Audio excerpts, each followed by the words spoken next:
After my mother's passing, I adopted the same insidious tactics that the green tea girl had once employed against her, directing them at my father. I observed as he was assailed by public opinion, witnessing his struggle to articulate a defense. I watched as his eyes widened in disbelief, as if he no longer recognized me. A bittersweet turmoil enveloped my heart. Little did he realize, with the departure of the female lead, his own status as the male protagonist would inevitably fade. We were both destined to traverse the unremarkable world of ordinary people, stumbling along the way. From a tender age, I was acutely aware that my mother was the heroine and my father the hero of our tale, for they bore labels above their heads. Clutching Aunt Zhang's hand, I perused countless books, piecing together that my mother's label read heroine and my father's hero. Inquisitive, I asked Aunt Zhang what these titles signified. With a gentle smile, she explained that they represented the prince and princess. She proceeded to read me the entire story of Snow White. From that moment on, the prince and princess lived happily ever after. I found this narrative quite delightful. My parents shared a deep affection. Our family was harmonious. And aside from my grandmother occasionally urging for a second child, there seemed no greater happiness. However, fate had other plans. At the tender age of 5, our household underwent a transformation. I encountered another person adorned with a label, a stunningly beautiful woman who, upon being welcomed home from the airport by my father, collapsed into his arms, weeping. My mother and I returned from kindergarten, and as we opened the door, we were met with the sight of them entwined in an embrace. The shock was palpable. My father attempted to explain, as did the woman, while my mother's expression darkened with each passing moment. My attention was drawn to the 4 characters above the woman's head: evil, poisonous, supporting female. What was the last character? I was unfamiliar with it. As my parents were preoccupied, I sought out Aunt Zhang once more. Eventually, I deciphered the character. Match. Evil, poisonous, supporting female. I inquired of Aunt Zhang the meaning of these words. She nearly burst into laughter. Oh, dear. How is it that our Yaya understands evil, poisonous, supporting female at such a young age? She shared this as a jest with my grandmother, father, and mother. Typically, such anecdotes about me served as delightful seasoning at the dinner table, eliciting laughter from the entire family. Yet that day, only my grandmother found amusement. My father's expression was grave, while my mother remained stoic. The woman appeared on the verge of tears, putting down her chopsticks and anxiously declaring, "Sister-in-law, I'm sorry. I'll leave right away and never return." She turned and fled. My father hurried after her. My grandmother's laughter faded, her demeanor shifting to one of seriousness. "Song Wanqing, is this how you raise your child?" Aunt Zhang swiftly whisked me away. I felt as though I had caused a calamity. But why was my mother being scolded? I pressed on, asking, what does evil, poisonous, supporting female truly mean? Aunt Zhang seemed at a loss for words. She could only sigh deeply. In the stories, the evil, poisonous, supporting female is the one who disrupts the union of the protagonists. They often feign innocence and vulnerability to garner sympathy, leading everyone to assist them in tormenting the heroine. But fear not, the conclusion is always favorable. The evil, poisonous, supporting female meets her demise, and the hero ultimately recognizes the heroine's worth, subsequently reclaiming her. Her confidence instilled belief in me. Yet, events unfolded differently than she had predicted. The woman, known as an ex-scion, was brought back. The rain poured torrentially outside, soaking her to the skin. She wore my father's shirt on top and only shorts below, her long legs bare as my father carried her back. With a pitiful expression, she implored, "Sister-in-law, I'm sorry. It was my brother who wouldn't let me leave. I promise. Once I recover, I'll definitely go." This statement seemed reasonable, yet it left a heavy weight in my chest. I wished to voice something, but the words evaded me. That night, I fell asleep only to awaken to the sensation of my mother's tears wetting my cheek. I lay still, listening to her soft lamentations. Did I ever say I wanted her here? If I had, I would admit it. But I haven tea. Why must these words be thrust upon me? Why do you assume I cannot tolerate her? Yu Shinting, am I truly such a person in your eyes? I longed to say no, but as I opened my mouth, my voice seemed to vanish, and I was rendered speechless until the thought of comforting my mother dissipated. The terrifying sensation of being manipulated gradually subsided. Subsequently, Similar incidents recurred several times before I realized the futility of altering the narrative. It felt as though we were all ensnared in the vortex of our story. A single drop of water desperately attempting to escape the whirlpool might be deemed somewhat presumptuous. Yet, that drop was my mother, my kind and gentle mother. She was so pure and benevolent. She would tenderly read me stories, care for my scraped knees with iodine, awaken early to prepare my favorite breakfast, and rise in the dead of night to tuck me in, even rushing to the doctor when I fell ill. She was so wonderful, deserving of neither misunderstanding nor mistreatment. This minuscule droplet, yearned to experience the sensation of swimming against the current. 2. Once more, my parents quarreled, this time due to an Exion's fall down the stairs. My mother had not touched her, nor had an Exion claimed that she had. With reddened eyes, she timidly confessed, "Brother, it's not sister-in-law's fault. I was just careless." My mother, taken aback, insisted I did not. My father, gritting his teeth, retorted, "Fine. You did not." He shot her a cold glance before carrying an Exion to the hospital. I grasped my father's arm, desperate to convey that my mother had not pushed an Exion. I had witnessed it. She had thrown herself down deliberately. Yet, the words failed to escape my lips. Once again, I found my voice stripped away. In that moment, the frustration of being silenced ignited a small flame of anger within me. I longed to shout and scream, yet I could not unleash my wrath. Aunt Zhang advised me to remain calm in the face of the green tea's schemes. I pleaded, "Father, please don't go. Can we call the doctor to our home instead?" But my father's countenance grew even darker. "Song Wanqing, you would use a child for your own ends? Don't make me lose respect for you." My mother appeared on the verge of collapse, biting her lip, her eyes glistening. "Yu Xinting, perhaps you should check your own mind at the hospital." Once more, they parted in discord. I could not comprehend why this was happening. Why was it like this? Why was communication so elusive? Why was my mother being blamed? My small frame bore the weight of immense concerns, nearly bowing my spine. It wasn't until a minor incident at kindergarten that I grasped how difficult it could be to articulate certain matters. Human prejudice acts as an invisible barrier, perfectly isolating perception from truth. A new girl at kindergarten, Yibao, sought a piece of meat from my lunchbox.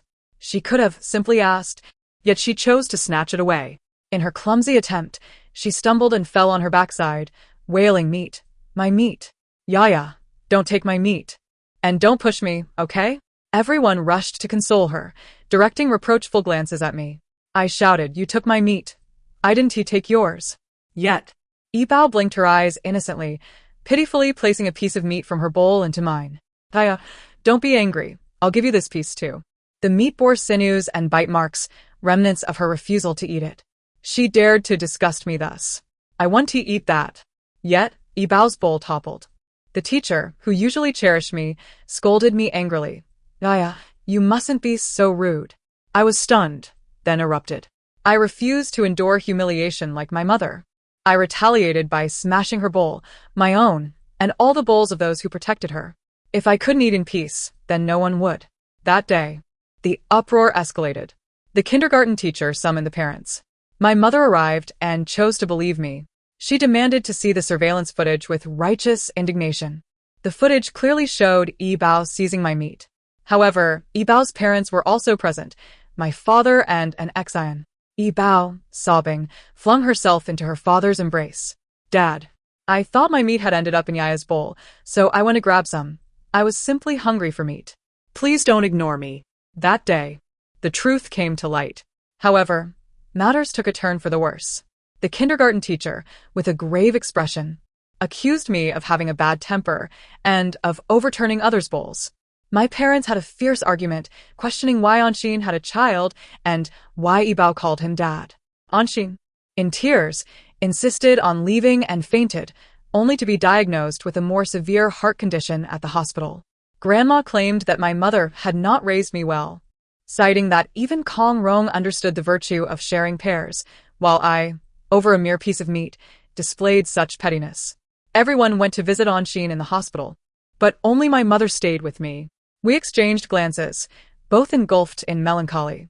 I profoundly felt the isolation and helplessness my mother had experienced, unable to articulate her plight.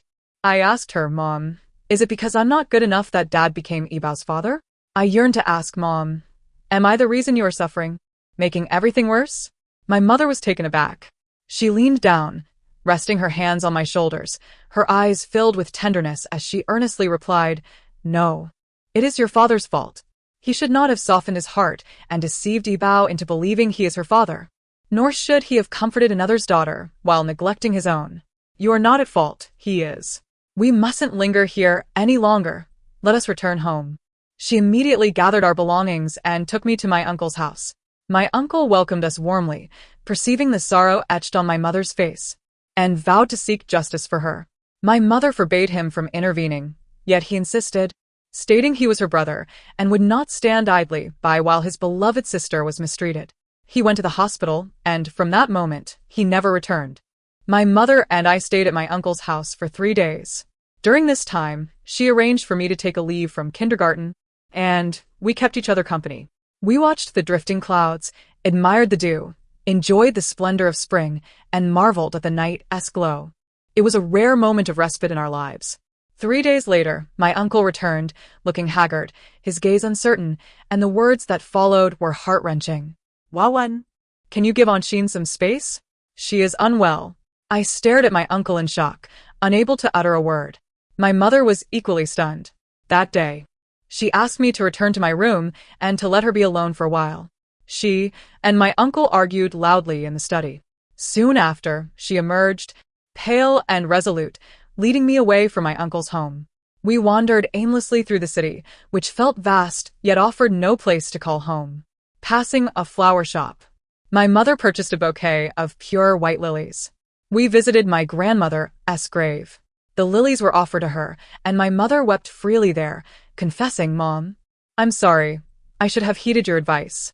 I had listened to Aunt Zhang recount my parents' love story, the mature, domineering CEO and the naive university student, 2 worlds colliding to spark a romantic flame that eventually culminated in marriage. She admired it, calling it a romantic fairy tale. Yet, fairy tales are often deceptive. In merely 6 years, love succumbed to a third party. I wanted to say, "Mom, let us leave, let us divorce, let us forget about Dad." But the words stuck in my throat as if a heavy weight pressed down, making it hard to breathe. Yet my mother took the initiative to ask, "Yaya, if I divorce your father, who will you be with?" In that moment, I felt as if I had been rescued. The oppressive weight finally lifted. Anger brought me to tears as I declared, "I will be with Mom." My mother embraced me tightly, radiating determination. She indeed broached the subject of divorce with my father. Yet, he dismissed it lightly. "Stop being unreasonable. I need to find a heart donor for Anshin, and I don't have time for you. Do not cause trouble at this time." My mother had lost the will to converse with him. She simply retorted, "You sign the papers and I will leave. No one wants to disturb you." She took me away from that house. But Grandma refused to let me go. "Yaya is a descendant of the Yu family. You may leave, but my granddaughter stays." Several bodyguards forcibly separated me from my mother. In that moment, I felt a surge of hatred towards Grandma. I clawed, bit, kicked, and struggled with all my might. My mother was terrified. "Yaya dear, do not hurt yourself. Never harm yourself. I want to leave. I will never leave." I realized I could not be a burden to my mother. I ceased my resistance. "Mom, goodbye. I will wait for you to return." I hurried back to my room, pressing my face against the window to watch my mother. She was crying. She wiped her tears and looked up at my window, prompting me to quickly shrink back. I hid behind the curtains, my heart pounding like a drum. When I dared to peek again, my mother was gone. I unilaterally declared a severance of ties with Grandma and Dad. I ignored them, refusing to associate with them. In kindergarten, I became increasingly solitary while Ibao, with her sweet tongue, gained popularity rapidly, becoming the teacher's pet in no time. Yet, I felt no envy. I considered myself unique. I could see the protagonist and the malicious female antagonist, while she remained oblivious to everything. My world and hers were fundamentally different. Moreover, I did not covet love that was earned through flattery. At home, the only person I felt inclined to approach was Aunt Zhang. She filled the role of my mother, telling me stories, comforting me, caring for my thoughts, and even secretly tucking me in at night. During my naps, she would chuckle at her phone. Upon waking, I would stealthily hide behind her, curious about what she was looking at. Let us cancel tomorrow's engagement banquet. I wouldn't trouble you. I didn't say we should break up. You have no right to leave. By then, I had learned some characters and pieced together the meanings, feeling as if I had stumbled upon a treasure. How reminiscent it was of my parents' story. Read it to me, I insisted. Aunt Zhang was startled. You're awake? Read it to me, I persisted stubbornly. Aunt Zhang, however, could not comply. She tried earnestly to dissuade me, but I resorted to a hunger strike in protest. Aunt Zhang, feeling pained, whispered, "This is our secret. You must not tell anyone." I promised. From that moment on, my bedtime reading was ostensibly Counting Stars and The Girl Who Drinks Moonlight, while in reality, it was The Sweet Wife of CEO Fu. I devoured one after another, discovering their core similarities. The male lead, powerful and influential, misunderstands and hurts the female lead, only to realize his folly and pursue her once more. I sensed my mother's potential fate unfolding before me. She and Dad might become entangled in a similar manner. Yet, as her daughter, I felt no hope, only the suffocating despair of the present. Days passed, and my mother returned, her demeanor dark, her smile strained. In the face of Grandma's mockery, she responded with numbness, choosing silence. Later, I learned that Dad had sabotaged my mother's job. Whenever she found a new position, he would ensure it was taken from her. To avoid burdening others, she had no choice but to return. The divorce agreement had long been discarded by Dad into the wastebasket. My mother resembled a caged beast, devoid of respect from anyone. Upon seeing me, she held me tightly. "Yeah, are you okay?" "I'm fine, Mom. What about you?" "I'm okay too, Mom." "You are deceiving yourself. You are clearly not well." I could sense the melancholy enveloping you, as if you were steeped in despair. I solemnly handed her a book about an escaping wife. "This is something I painstakingly discovered, and I believe there are certain practices within that might aid my mother." Upon reading it, she couldn't help but laugh, and amidst her laughter, tears began to flow. "Gia, are you worried about me? I'm sorry for causing you concern." I yearned to comfort her, to express that my only wish was for her happiness.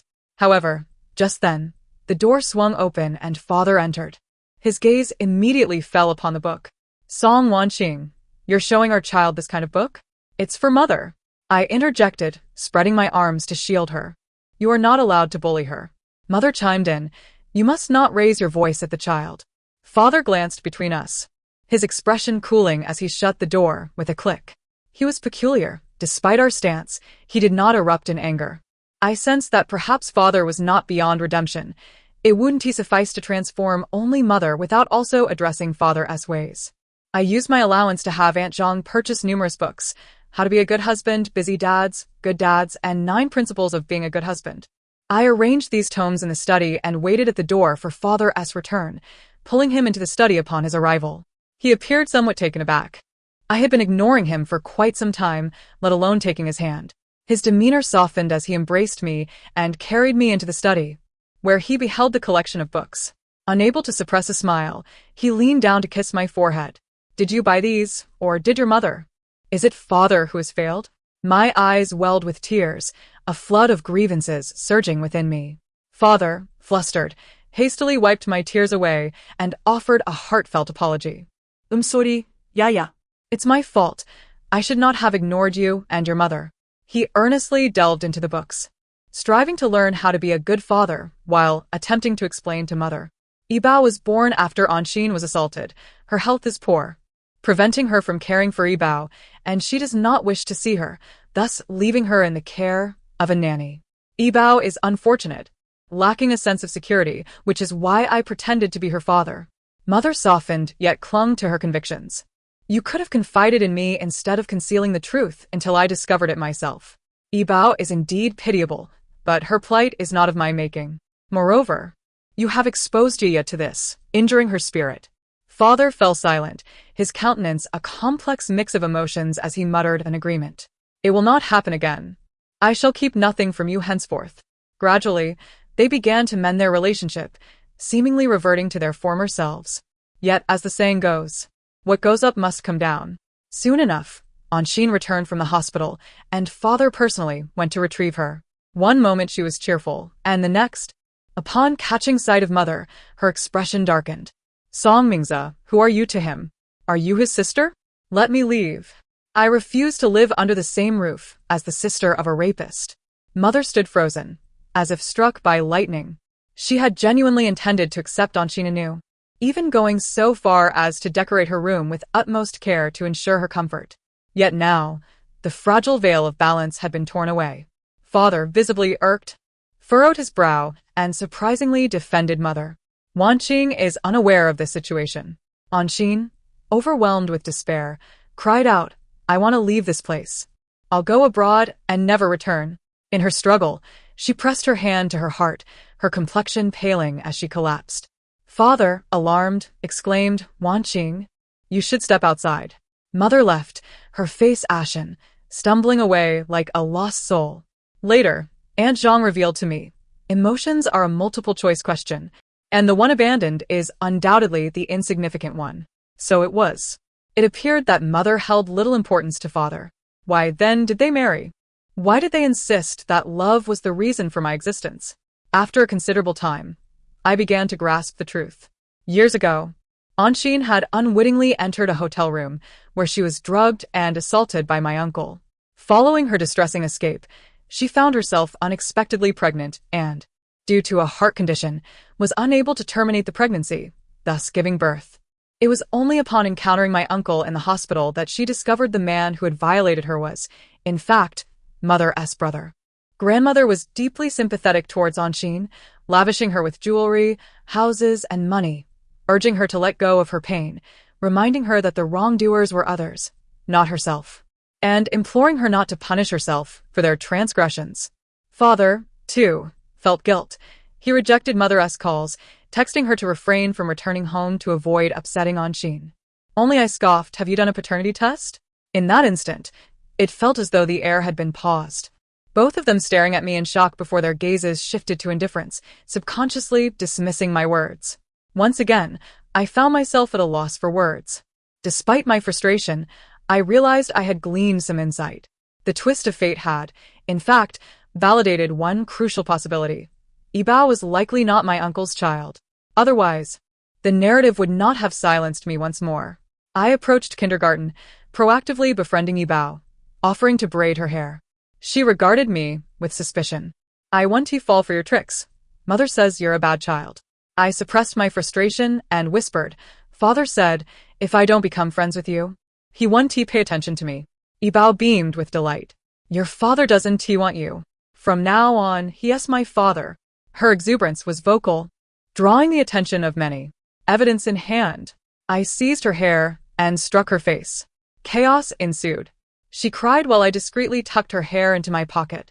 Ultimately, the outcome was a call to our parents.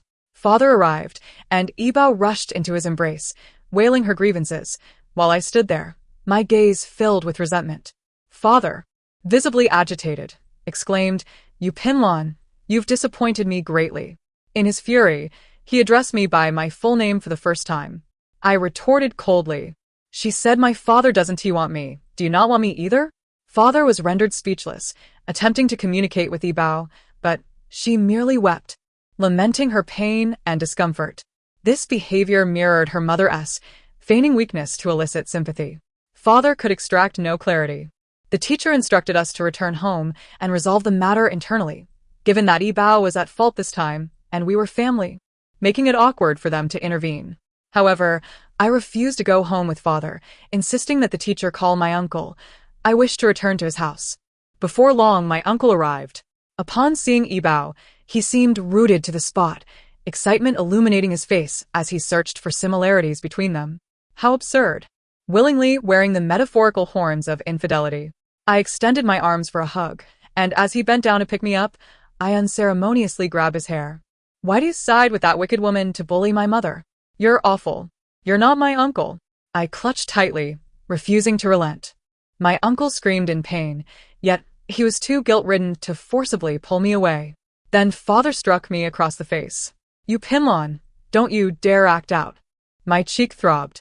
I released my grip, fixing my gaze on him with unwavering intensity. In that moment, I wished he were not my father.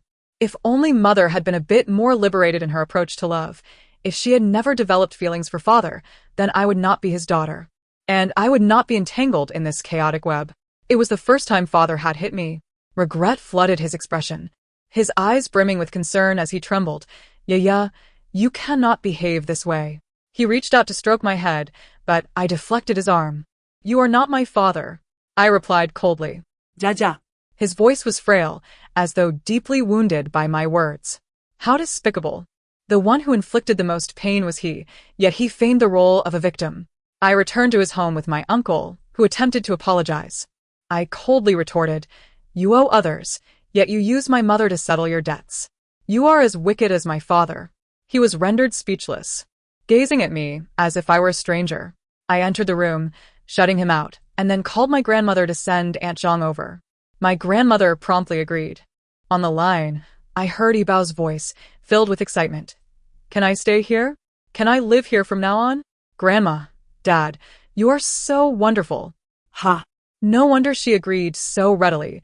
Was she afraid my return would upset Yibao? Truly a benevolent family, sacrificing their biological granddaughter for the sake of raising another. Indeed. They are not a family. They do not share the same home.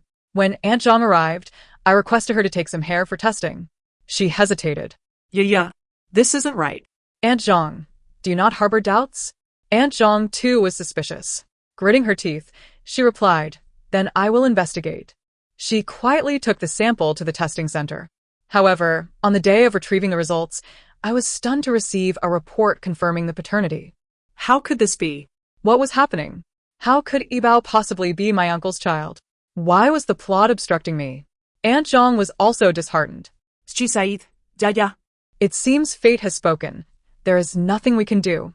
Fate? I recalled the protagonist label upon my mother, the protagonist upon my father, the venomous female antagonist upon an Xin, and those stifled moments of voicelessness. I refused to believe in fate. Days passed in a haze. Not long after, my father came to take me back. He inquired if I could get along well with Yibao. Yibao, once again it was Yibao. In that moment, I felt a profound empathy for my mother. He was my father, yet why did he shower affection upon another girl, instinctively placing me in the role of the domineering bully? He was my mother's husband, yet why did he feel pity for another woman, compelling my mother to bow to her? What were my mother and I to him? Mere instruments to manifest his tyranny, his grandeur, his unyielding authority? I closed the door. "You are not my father." I knew this statement pierced his heart like a dagger. His expression morphed into one of hurt. "You Pinlon." I turned a deaf ear. In that moment, it felt as if a seed of malevolence had taken root within me, an overwhelming desire to inflict pain upon him. Only by hurting him could I find relief from my own anguish. That evening, Aunt Zhang resumed reading me tales of domineering CEOs and their delicate wives. I interrupted her. "Aunt Zhang, I no longer wish to listen. Those stories could save neither me nor my mother." I shifted direction, requesting Aunt Zhang to read me a variety of other books. I listened indiscriminately, switching to another volume whenever one felt unsuitable. Aunt Zhang, never weary, sympathized with my plight, allowing me the liberty to choose. When I encountered Jane Eyre, my eyes brightened. This woman possessed remarkable depth. Later, when I heard Pride and Prejudice, I straightened in my seat. This was worthy. My mother ought to read this. During the new year, amidst a snowstorm, my mother knocked on my uncle's door to retrieve me. Accompanying her was a man, upon whose head I discerned the words, "Devoted male supporting character." I was unfazed. Every heroine had a male counterpart who adored her. The man was Fu Zhengxin, gentle in demeanor, elegant and refined, unlike my father, whose deep-set features bore an aggressive air. He bent down and asked me politely, "Yaya, would you like to celebrate the new year with your uncle this year?" I wished to agree, but my mother declined. "Zhengxin, no need. Thank you for bringing me here." My uncle stepped out, guilt etched upon his face, urging my mother to stay for the festivities. She coolly replied, "No. I have purchased a house. You will live with me from now on." My uncle looked embarrassed. "I'm sorry, Wan." My mother turned on her heel and left, exuding an air of grace. My uncle attempted to call out to her, but found himself at a loss for words, merely watching us depart. I remarked to my mother, "Honestly, I think my uncle is slightly better than my father. He acknowledges Yibao as his daughter and has always wanted to bring her home." Between my mother and an Xian, he chose an Xian. He acts like a husband and a father, even if he treats us poorly. My mother paused, embracing me tightly. Perhaps she understood. This was likely what a proper husband and father ought to do, believe in and protect his wife and daughter. Compared to my uncle, my father was worse, more vile. He constantly victimized us to fulfill his own emotional needs. Fu Zhengshen escorted my mother and me back to our house, where we encountered my father and an ex-Ion at the door. My mother's expression soured. My father's countenance darkened as well. An ex-Ion quietly remarked, "Sister-in-law, did Fu Sir once pursue you? Isn't this rather inappropriate?" She knew how to stoke the flames. My mother couldn't scold her, but I retorted, "You and Dad together are like siblings, yet Fu Uncle and my mother together pose an issue? Your mind is polluted with colored rubbish." An ex-Ion's mouth fell open in shock. Soon, tears streamed down her cheeks, making her appear pitiful. "Sister-in-law, I prepared myself for a long time today to let go of the past and get along with you, yet you incited a child to insult me. This is truly too much. I'm sorry, I cannot accept you." She fled, stumbling away, and I felt a twinge of sympathy. Yet my father did not chase after her. Instead, he coldly addressed Fu Uncle, "I have matters to discuss with my wife. Please leave." Fu Uncle did not look at him, but turned his gaze toward my mother. Only when she nodded did he gently say, "Feel free to call me any time if you need anything." He prepared to depart. I whispered to him, "Fu Uncle, can I go with you? I do not like my father. I want to be with you." Fu Zhengshen smiled, genuinely pleased. My father's face darkened, his teeth clenched, yet he felt powerless. As Fu Uncle picked me up, I earnestly told my father, "An ex-Ion was wrong just now. My mother did not teach me how to speak. It is my own deep-seated disdain for an ex-Ion and you. You are neither a good father nor a good husband, but you are a good brother to an ex-Ion." Fu Zhengshen inhaled sharply, likely realizing for the first time how articulate I was. My father, struck as if by lightning, stared at me, eyes filled with pity. Yet my mother felt no compassion for him. She opened the door and coldly stated, "If you have something to say, please say it quickly. It's the new year, and I do not wish to quarrel with you." Fu Zhengshen and I waited outside. He helped me build a snowman, set off fireworks, and held my hand as we left footprints in the snow. He would make a wonderful father. However, having read so many novels, I knew that the male supporting character rarely ascended to prominence. Moreover, I did not want my mother to find herself entangled with numerous men in the future. Allowing men to dictate fate leads to tragedy. She ought to live her life like the true heroines in literature, thoughtful, capable, and delightfully engaged in her own journey. I inquired of Fu Zhengshen, "What do you like about my mother?" He smiled, "Your mother is wonderful. She is the best girl I have ever encountered. If one day your mother gets divorced, may I pursue her?" Just as I was about to respond, his phone rang. He cast a glance, and his expression darkened noticeably. A sense of vigilance stirred within me. Many second male leads are entangled in a web of undesirable romantic pursuits. I wondered if Fu Zhengshen was an exception. After he hung up the phone, he lapsed into a profound silence. I too remained mute, reluctant to speak. It appeared that Fu Zhengshen was not an exception after all. Before long, my father descended the stairs in a fit of fury. He shot me a cold glance and said, "You Pinlon, come home with me."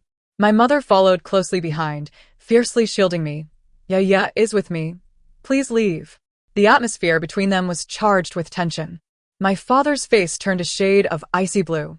"Previously, I showed leniency out of consideration for you, but now, you shall bear the consequences." My mother retorted with anger. "You Xinting, do not resort to scheming. Do not make me look down on you." With a sullen expression, my father got into the car, which sped away with great force, leaving a cloud of dust in its wake. I had come to understand the phrase, lawless marauder. I asked my mother, "What do you like about Dad?" She could not provide an answer. After a lengthy pause, she simply said, "It's all in the past." My mother and I lived together, both yearning for a tranquil life. Upon reflection, this peace we craved implied a life devoid of my father, grandmother, an ex-Ion, and even my uncle. She transferred me to a kindergarten that, while not as good as the previous one, was closer to home and had gentle teachers. She worked diligently, opening a design studio where her talent began to shine in the industry. Yet, her spirits remained far from buoyant, as her brother's company was under siege. My uncle, overwhelmed by the pressures of the situation, sought my mother's assistance. Leaning against his car, he took deep puffs of his cigarette, his hair disheveled, and his demeanor despondent, suggesting he had been frazzled by the relentless demands of work. Upon seeing my mother, a flicker of brightness momentarily lit his eyes, but it quickly dulled. The company is being targeted by Yu Jinting. We've lost several contracts, some of which involve your shares. I need to discuss with you how we should proceed. What do you intend to do? I inquired. My uncle remained silent, seemingly deliberating. Perhaps you should apologize to Yu Jinting. A child shouldn't grow up without a father, right? My mother was taken aback, her tears welling in her eyes, yet she held them back. In a sudden surge of emotion, she slapped her brother across the face. Song Mingze, you make me feel disgusted. I stepped forward with a basin of water, shouting, Mom, step aside, and emptied the water from the balcony above. It drenched my uncle completely. His gaze darkened ominously as he glared at me. You Pimon, do you have no upbringing? You are an outsider. Your opinion does not concern you. You come down here. Last time, you bullied Bao, and I remained silent, but this time, I won to let it go. He attempted to ascend the stairs, but my mother intervened. Song Mingze, dare you? Do you think I am unaware of your intentions? You are covertly transferring assets, trying to oust me from the company. You intend to gift my shares to an Xian as a betrothal gift, don't you? I fell silent, realizing the magnitude of events that had transpired unbeknownst to me. The pressure my mother had endured was immense, yet she had said nothing. My uncle's face turned ashen, shame flickering across his features. It seemed he too understood the impropriety of his actions. He spoke coldly. This is what we owe an Xian. I ruined her life. And you caused her heart disease, which has confined her to the hospital. It's not just your shares that will compensate her. I will relinquish part of mine as well. I didn't want to clarify this before to spare your feelings, but since you are already aware, there's nothing left to conceal. Song Wanqing, what we owe an Xian, we must repay. Are you mad? This is the only inheritance left by our father, earned through his and mother's hard work. Moreover, I owe nothing to an Xian. I owe her nothing. My mother was near the brink of fury, seldom losing her composure, but this time she was utterly hysterical. My uncle had crossed a line. He sneered. You are unrepentant. Can you honestly say you didn't force an Xian to go abroad? Didn't you cause her to fall and suffer a heart attack? Didn't you incite Yaya to bully Bao, attempting to drive her out of the Yu family? And what about her recent car accident? Wasn't that orchestrated by you? At last, my mother's tears fell. She pounded her fists against my uncle's chest, venting her pent-up anger. Song Mingze, are you a fool? Do you not know what kind of person I am? Yu Jinting doubts me, and you doubt me too? You are my brother. How can you believe another woman over your own sister, simply because she shared a bed with you? With a sharp crack, Song Mingze struck my mother across the face. The world fell silent. Song Mingze's voice was frigid. You shall not insult an Xian. Song Wanqing, you and your daughter both lack manners. My mother stared at him in disbelief. Her tears halted, covering her face as she gazed at Song Mingze as if he were a stranger. My heart ached. I rushed down the stairs, screaming and striking at Song Mingze. You shall not bully my mother. No one could bully my mother.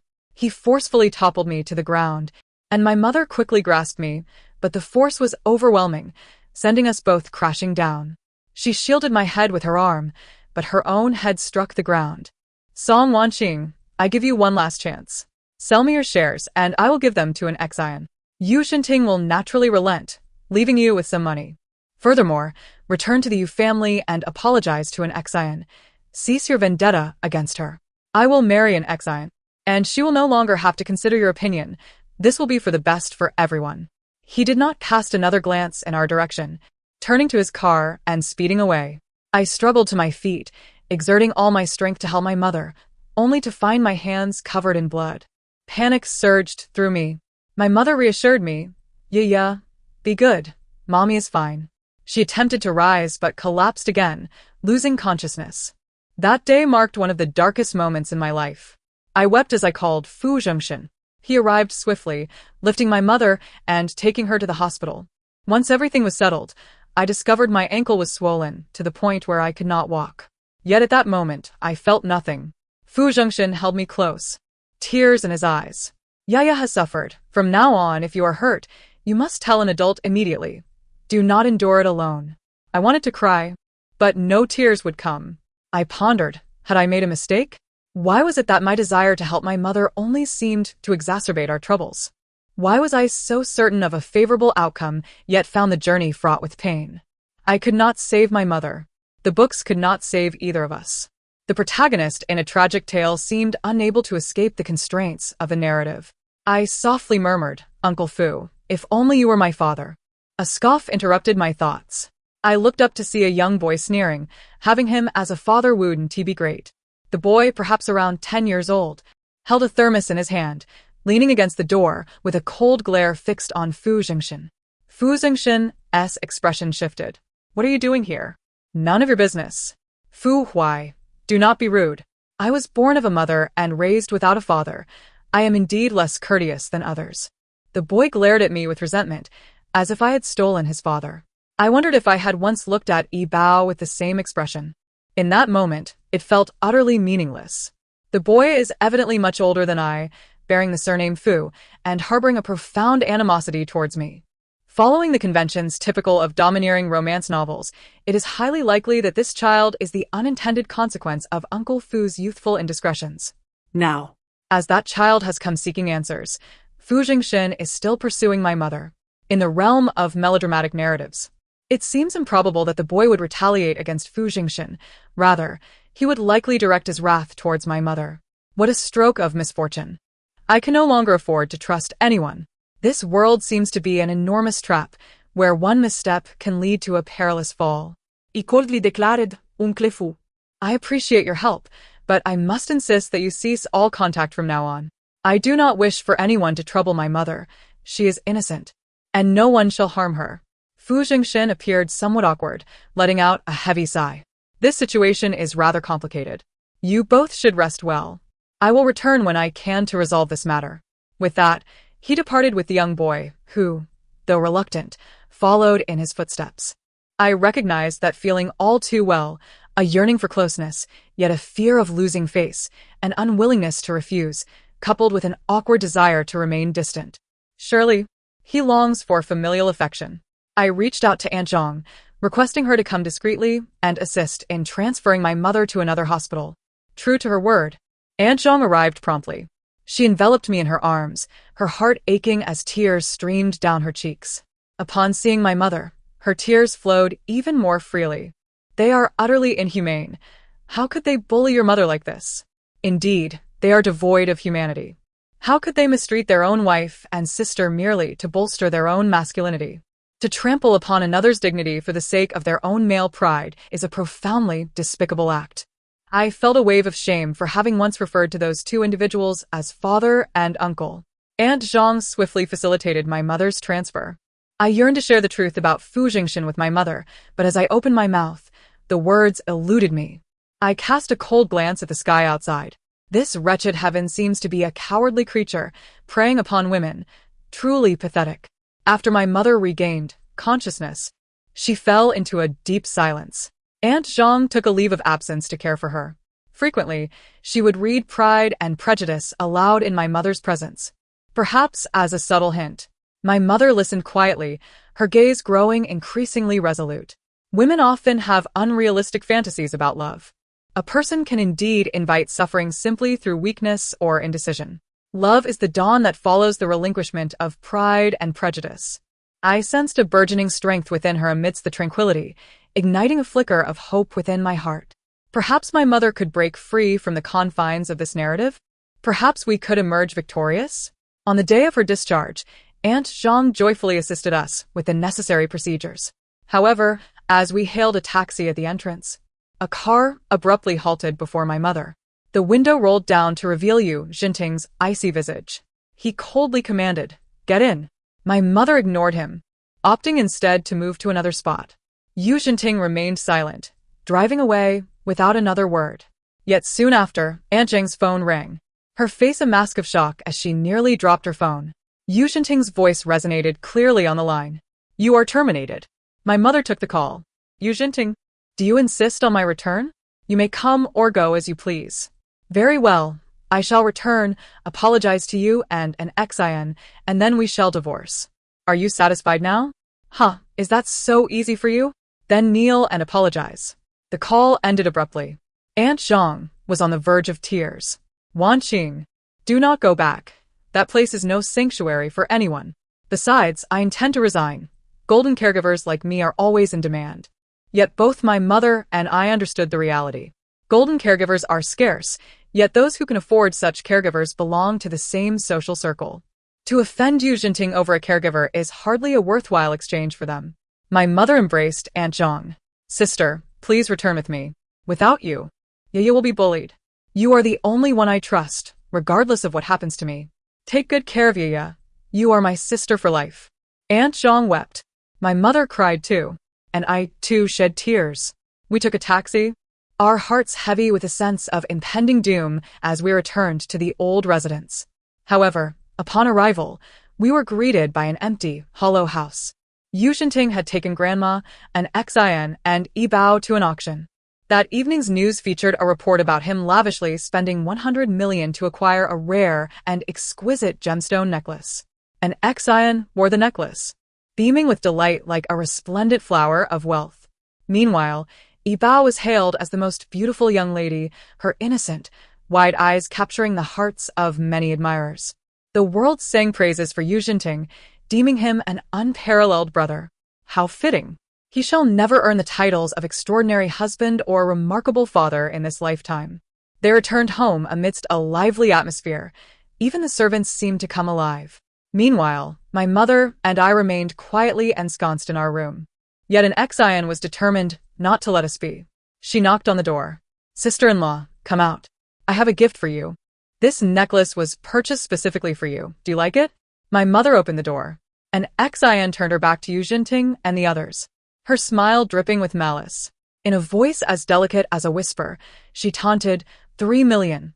What a bargain for you, you shameless wretch. But your husband bought me one for 100 million, so I certainly come out ahead. Hurry and wear it, otherwise he might get angry and accuse you of bullying me. My mother's complexion turned ashen. Fury blazed within her, yet she could not vent it. After all, an Xin spoke the truth. Should she dare to refuse, Yu Jinting would indeed become incensed. He is a foolish brute, devoid of reason. With a resounding thud, I collapsed to the ground, sobbing uncontrollably. Please, do not bully my mother any longer. She is not a shameless person. If you must scold someone, scold me instead. An Xin appeared slightly flustered, her face paling as she gritted her teeth. Yu Jinting charged forward, yanking me up roughly and glaring fiercely at my mother. How could you be so base? Teaching her to lie and frame others? My mother retorted with a cold laugh. Indeed, I am base, yet you are no better. Begging me to return.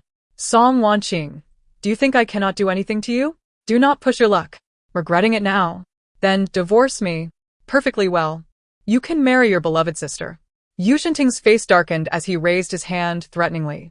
Like a young calf, I dashed forward and collided into him, causing him to stagger back a few steps as he coolly ordered, take the young lady away and confine her.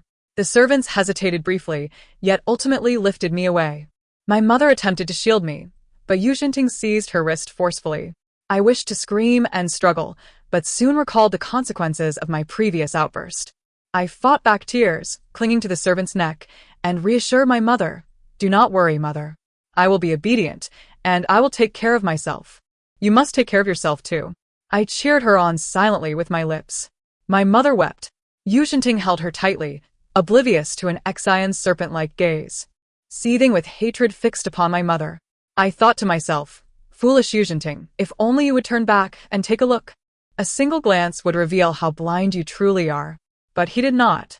All his strength was focused on my mother. He appeared to love her deeply. Yet why must he inflict harm? My mother and I were isolated from one another. I could not see her, nor she me, save for Aunt Zhang, who had pleaded with Grandma to care for me. Yet there was no news of my mother. It was as if she had been imprisoned, vanishing from the world outside. I returned to my former kindergarten, but no one welcomed me. The teachers and classmates seemed to harbor disdain for me, yet I had no need for their affection. Occasionally, Song Mingze would come to pick up Yibao, who would flaunt her favored status before me. Yet, I felt no envy. I regarded her as foolish. As children, we vied for our father's love, and it was likely that as adults, we would vie for the affection of another man. Such individuals likely viewed themselves as pets rather than as human beings. However, I regarded myself as a person. If someone loved me, I would, of course, be delighted. If no one loved me, that was acceptable. I would learn to love myself. But she would probably never grasp that concept. I often felt I could foresee her future, perhaps as another version of her mother, or perhaps as another incarnation of my mother. In any case, it was a tragedy. Sometimes Song Mingza would look at me, words unspoken on his lips, but I would not wait for him to approach. I would tell him to leave. Over time, he regarded me as a stranger, and I reciprocated the sentiment. This existence endured for 3 months. One day, during class, an inexplicable anxiety gripped me, a foreboding sense that something monumental was about to transpire. In a frenzy, I dashed to the doorway, only to be seized by the teacher, who enveloped me in her arms. With tear-filled eyes, I implored her, "Teacher, I want to go home. I need to call Yu Jinting. I want to go home. I want my mother. Hey, do you feel unwell? Please tell me, and I will help you," the teacher responded. "I want to go home. My mother might be in trouble. Teacher, please call my father." The utterance of father filled me with a profound sense of betrayal toward my mother. Yet for her sake, I could endure it. The teacher hesitated but ultimately made the call. Alas, no one answered. She dialed repeatedly, yet each time the call was met with disconnection. Unsure of what else to do, she took me to the infirmary.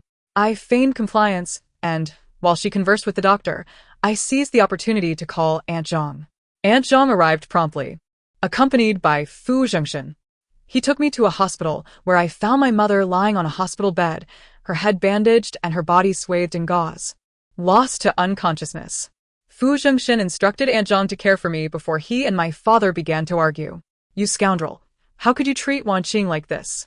Fu Zhengshan shouted. Yu Jinting retorted without hesitation, "My wife does not need your interference." Two prominent figures in the business world clashed in the hospital, each revealing the other's secrets. It was then I learned that my mother and an ex-Ion had been kidnapped, forcing Yu Jinting to make a choice. He chose an ex-Ion, and my mother was cast into the ocean. An ex-Ion subsequently vanished. In Yu Jinting's eyes, his decision to protect my mother while allowing others to search for an ex-Ion was an act of mercy. Yet Fu Zhengshan was not without his own past. At 15 or 16, he had a fleeting encounter with a neighbor girl.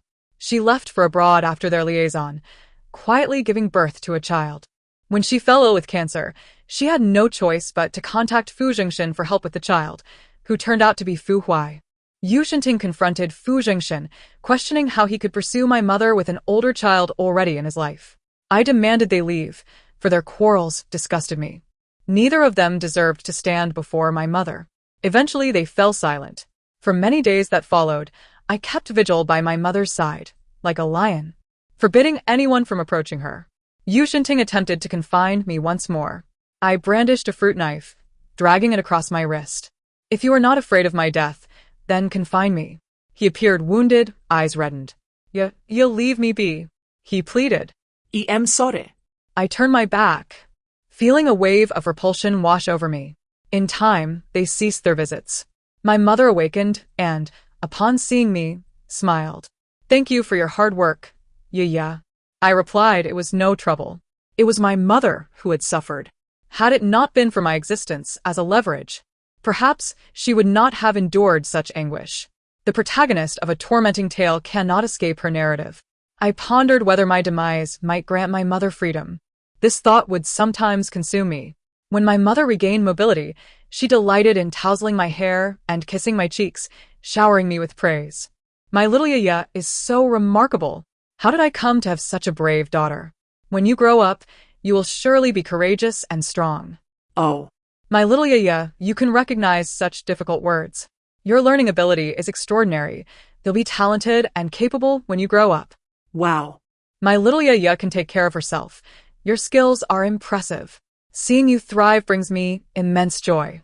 The shadows in my heart dispersed significantly, even giving rise to a secret sense of pride. I was capable of overcoming this dreary narrative. My mother need only wait for me to grow up. to grow a little more. She urged me to return to kindergarten. Yeah, you must learn skills so that when you grow older, you can leave home, travel far, and fulfill your dreams. I complied, but soon regretted it. That day, I was restless. During the second period, I told the teacher I wanted to return to the hospital. She gazed at me intently, and this time, she did not hesitate. She dialed Yu Jinting's number, only to find it unanswered. Taking leave, she hailed a cab to take me to the hospital, where we found a crowd gathered below. My mother sat by the broken window, and behind her, I could see shifting figures and Yu Jinting's panicked face. He shouted something in terror. My mother did not respond, instead locking eyes with me. For a fleeting moment, she appeared startled, but she quickly smiled. She looked at me and opened her mouth to speak, then, without hesitation, leapt down. With a resounding thud, the teacher covered my eyes. My mind went blank, engulfed in blinding white. For an extended period, I found myself unable to speak. I was unresponsive to the words of those around me, only recognizing Aunt Zhang. Yu Jinting attempted to converse with me, but Aunt Zhang forcefully pushed him away. Mr. Yu, if you truly care for Yiya, do not disturb her any further. Had I been able to secure custody of Yiya, you would never have seen her again. At that moment, she embodied the true matriarch of the household. Yu Jinting was rendered speechless, his eyes reddened as he stumbled away, appearing somewhat pitiable. Yet, I could not shake the feeling that he was despicable and somewhat repugnant. I inquired of Aunt Zhang, "Who is that person?" "A stranger," she replied coldly. Oh, I responded. Aunt Zhang tended to my meals, sleep, studies, and play, confining us within the house. Yet, chaos reigned within, as various arguments echoed daily. It seemed they were all directed at a single woman. This woman, accompanied by a child, pleaded daily for the man named Yu Jinting to grant her mercy. She claimed to understand her mistakes, begging him to allow her and her daughter a chance at life. Yu Jinting, however, remained merciless, demanding retribution. Curious, I asked Aunt Zhang about the situation, but she merely shrugged with disdain, remarking, "A scoundrel and a green tea bitch, they deserve their retribution. The child has perished." And in the wake of such sorrow, one's sorrow is met with indifference, the nasal discharge flows into the mouth, and one knows to wipe it away. Amidst a throng of despicable beings. Oh, So they are indeed the malevolent ones. That no longer concerns me. One day, Aunt Zhang, seizing a moment when no one was around, took me downstairs for a stroll. As we stepped outside, a woman suddenly dashed out from a secluded corner, kneeling before me. Not only did she kneel herself, but she also pulled a little girl beside her to kneel in unison. "Hiya, we were wrong, I implore you. Persuade your father to spare me and Yi-Bao, will you? I'll go abroad and never disturb your lives again. I beg you to intercede on our behalf." Aunt Zhang gasped, shielding me and demanding they leave. I curiously peered out from behind her, asking, "Who are you?" The woman's face, marked by an air of pitiable desperation, momentarily flickered with malice and delight, yet she stifled it fiercely, rendering her expression oddly unsettling. "Have you truly lost your memory?" I sensed her concealed excitement and mockery, finding it rather tiresome. I had no desire to converse with someone who was both incomprehensible and seemingly reveling in my plight. I obediently followed Aunt Zhang away. The woman attempted to lunge at us, but was firmly restrained by the bodyguards who rushed out. Yu Jinting hurriedly exited a vehicle in the distance, rushing towards me. "Yeah, are you alright?" I rested my head on Aunt Zhang's shoulder, avoiding his gaze. Auntie, I'm tired. "I want to go home. It's too noisy here." Yu Jinting halted, turning to an Xian with a frigid command. "Silence her." An Xian's chin was abruptly struck, leaving her terrified and in tears, while a cloth was stuffed into Yi-Bao's mouth, rendering her voiceless. It was all rather uninteresting. I closed my eyes and swiftly drifted into slumber. Subsequently, an Xian never reappeared before me, as if she had vanished from this world. The woman referred to as Grandma hovered around me daily, gazing at me with a look of tender concern, urging me to eat and drink more. How bothersome she was. Yet Aunt Zhang appeared constrained, her expression grim, too fearful to contradict the elderly woman. I had no choice but to take matters into my own hands, hoping to convey to her the truth of her annoyance. I would not touch the food she offered. Even if I had already picked it up, I would return it to the plate upon her utterance. After a few attempts, she recognized my resistance, tears streaming down her face. Is Yaya blaming Grandma? Grandma, truly didn't he know? Grandma, didn't he know about your mother? Old lady. Enough. The doctor has already stated that Yaya is not in a suitable condition to hear these things. Aunt Zhang hastily interrupted. The elderly woman fell silent, weeping quietly. Yet, I felt no sympathy, merely irritation at her presence. Could she not retreat to her own room and weep in solitude? Did she expect my pity, my consolation? Apologies, but I am not one for comforting others, especially not a bewildering elderly lady. Before long, the old lady was sent away. Rumor had it that on the day of her departure, she quarreled with Yu Jinting. She told him, Yaya is already ruined. For the sake of the Yu family's future, you should have another child. I do not care what means you employ, just ensure another child is born. Yu Jinting regarded her coldly, delivering his words without mercy. Mother, you are too old for such concerns. If it weren't for you bringing a foster daughter into our lives, none of this tragedy would have occurred, and Wan Qing would not. Silence. Do not utter that woman's name again. She is dead, and dead she shall remain. Such a fortuitous woman was never destined to be a daughter-in-law of the Yu family. Send the old lady to the countryside. She must never return. Yu Jinting, I am your mother. Mother, it is time for you to leave. The elderly woman was forcibly escorted away, her face a mask of shock and disbelief. I watched from the windowsill as she struggled like a fledgling chick, finding it quite amusing. However, who is Wan Qing? I turned to Aunt Zhang. She was terrified. Yaya, do not move. Come down from the window. Her voice trembled. I was puzzled, yet I obediently complied. She held me tightly, as if I were a treasure regained. The following day, all the windows in the villa were barred with iron grills, resembling a prison. I was displeased. That day, I felt despondent and went to bed early. Yet, in the dead of night, I was awakened by muffled sobs. I quietly ventured out and found Yu Jinting weeping at the study door. He clutched a notebook, his sorrow palpable. Wan Qing, I am so sorry. I never intended to hurt you. I thought an Xian was assaulted because of me. I only wished to compensate her, never intending to owe you. Exhausted from his tears, he fell into a deep slumber. I stealthily approached, noticing the notebook in his hands. I carefully extracted it and flipped through its pages. It was a woman's love diary. After perusing a few pages, I found it rather dull. Romantic love, for those involved, may be the most precious thing. Yet as a reader, I yearned for the most dramatic parts. I turned to the later pages and finished reading the brief and tragic life of the woman named Wan Qing. She was misunderstood, framed and bullied. Initially, she sought to struggle, to resist, to demand justice. Yet gradually, she realized she was akin to a beast trapped within a glass vessel. No matter the direction she attempted to escape, she would ultimately collide with a painful reality. She sought solace in love, only to be grievously wounded. She yearned for familial protection, yet her own brother pushed her away. She aspired to build a career, diligently working at a friend's company, only to nearly ruin it due to her husband's actions. She sought independence, using her last funds to launch a design studio, yet was relentlessly pursued and thwarted, always falling short of success.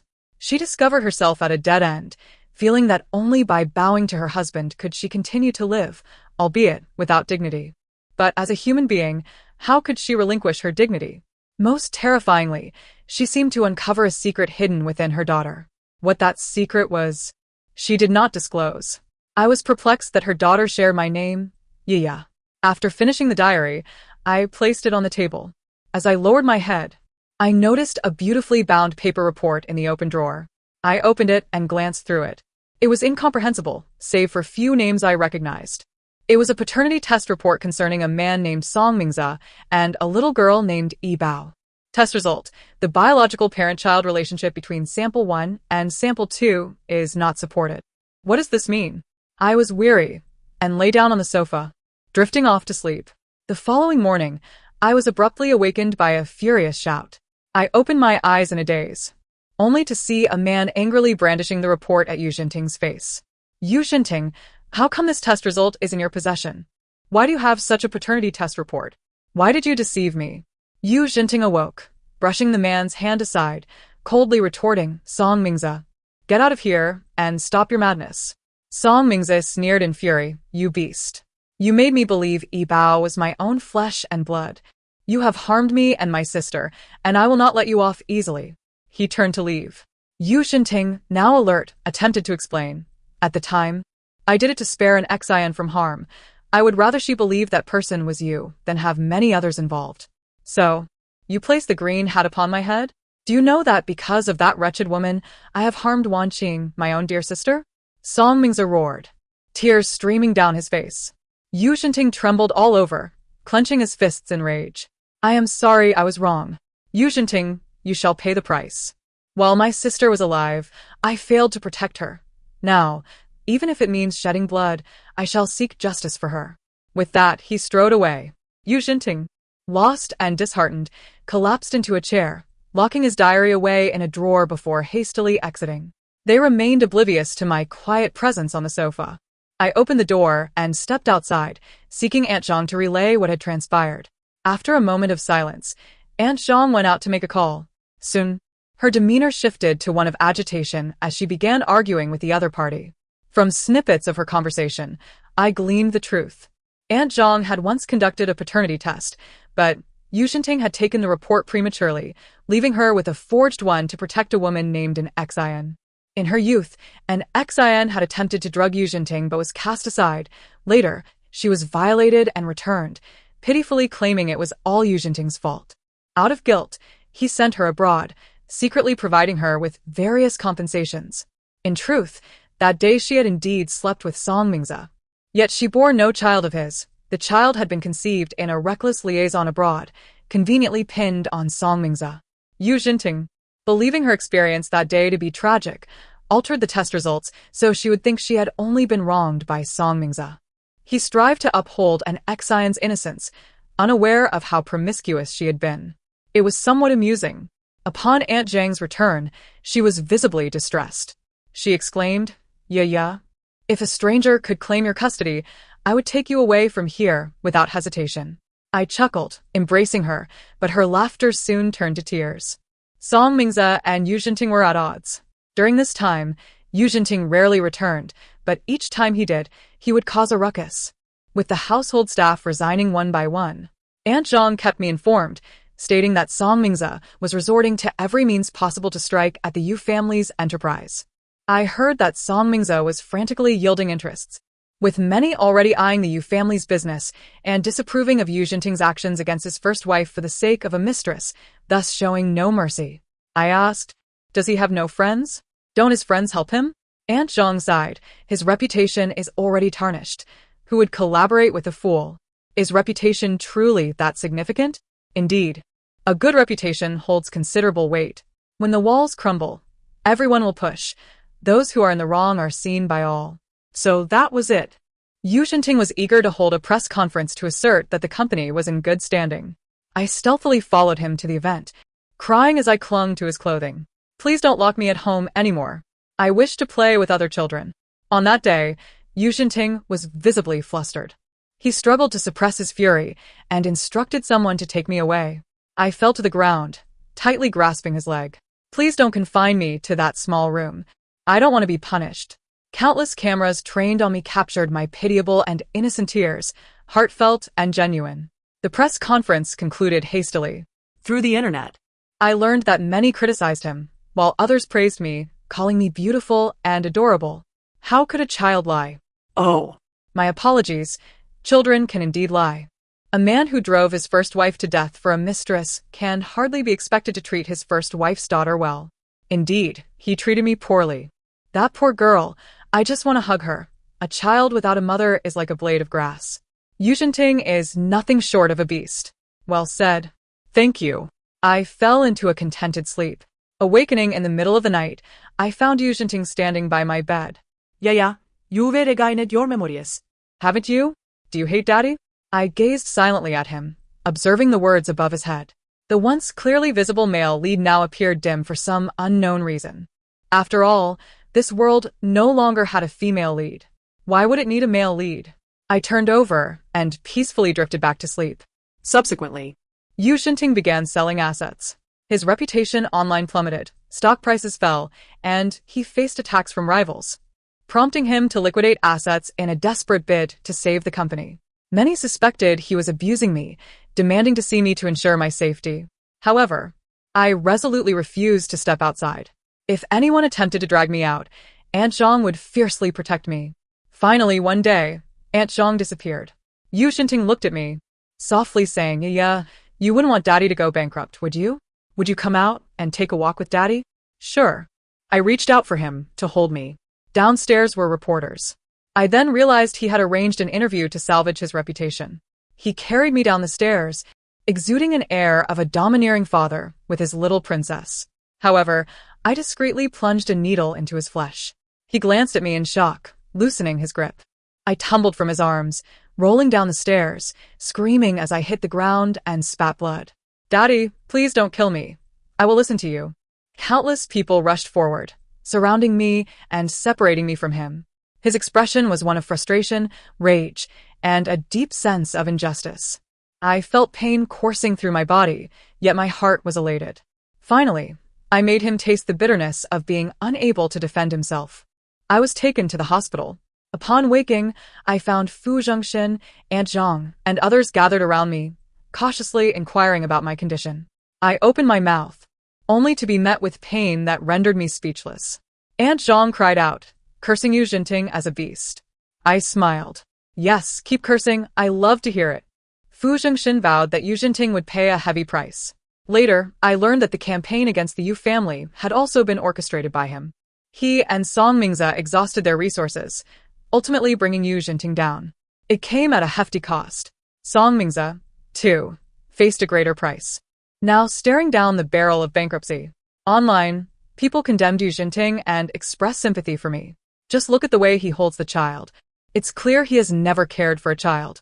How can such a scoundrel earn so much money? If he earns even a penny from me in the future, it will be my fault. Boycott the Yu family, boycott the scoundrel.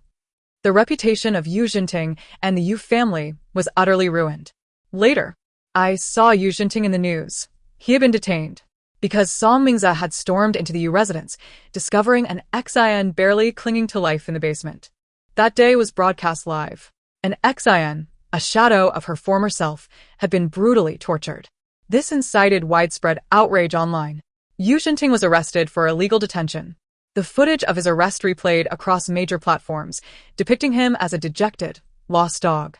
I noticed the words male lead had completely vanished above his head.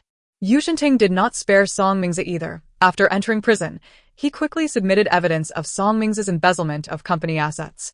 Consequently, Song Mingze was also incarcerated. The most desperate of all was an Xin. Still in her hospital bed, she eagerly launched a live stream to craft her image as a victim. However, an anonymous tip-off unveiled her meticulously orchestrated kidnapping scheme, implicating Song Wanqing in the process. The revelation left everyone astounded, lamenting how melodramatic the love stories of the affluent can be. Art springs from life, yet pales in comparison to the absurdities of existence, one remarked. Upon witnessing such an outrageous plot, I knew it had to be true. It's a story too bizarre to be fabricated. Being an ordinary person seems rather appealing. Though I pity that young girl, her mother perished at the hands of a mistress, and her father is now imprisoned.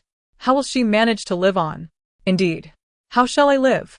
I am now devoid of parents, with only a grandmother remaining. Yet, on the day she learned of Yu Xinting's imprisonment, she suffered a stroke and now lies paralyzed in bed, unattended, and has been relegated to a nursing home. Aunt Zhang wishes to adopt me, but her unmarried status disqualifies her. Fu Zhengxin also desires to take me in, for my sake. He has found a girl willing to enter into a sham marriage with him. To persuade me, he brought the girl along with Fu Huai. The girl is lovely. She appears to be an intensely romantic and sensitive soul. She softly assured me, "Do not worry, Mr. Fu has compensated me. Once the adoption paperwork is finalized, I shall divorce him and leave for abroad. I will take good care of you. I swear by my fortune for the rest of my life." Such a vow surely stems from genuine intent. She is utterly charming.